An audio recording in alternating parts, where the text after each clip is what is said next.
I'm Bill Hunt, candidate for Orange County Sheriff. The sheriff is responsible for maintaining our county jails.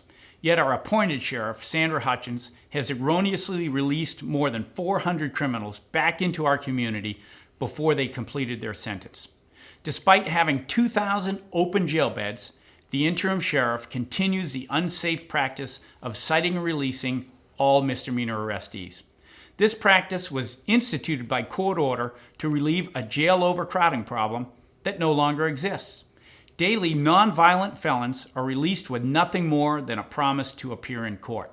They're not required to post bail or provide any other guarantee to appear as promised, and many flee. Criminal attorneys and bail bondsmen are legitimate components of a normally functioning criminal justice system.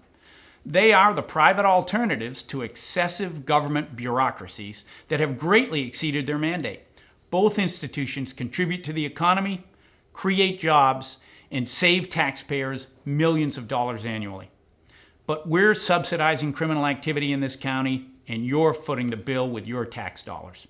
In a normally functional criminal justice system, when a criminal defendant fails to appear in court after posting bail, the bail company that guaranteed their appearance in court remains financially responsible for the entire amount of the bond. They have real incentive to ensure that their client appears in court. As it stands, criminals that fail to appear after being cited and released or released on their own recognizance are accountable to no one, and no one is actively looking for them when they skip. They are simply piled onto more than 140,000 outstanding warrants currently in our system with no one actively looking for them.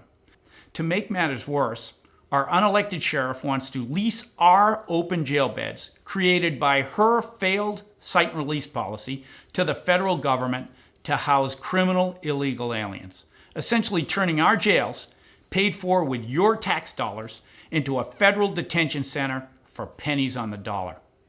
Today's misdemeanor is tomorrow's felon.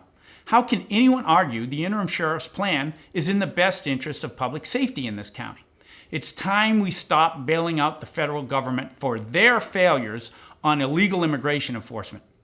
The sheriff's department needs real leadership that puts the burden for criminal activity on the criminals rather than the taxpayer, and makes public safety the priority over short-sighted quick fixes, like firing cops to save money. Changing culture requires a leader who knows the culture, has the respect of the men and women of the department, and a vision for reforming business as usual. Real leadership is needed. I believe I am that leader. I ask for your support.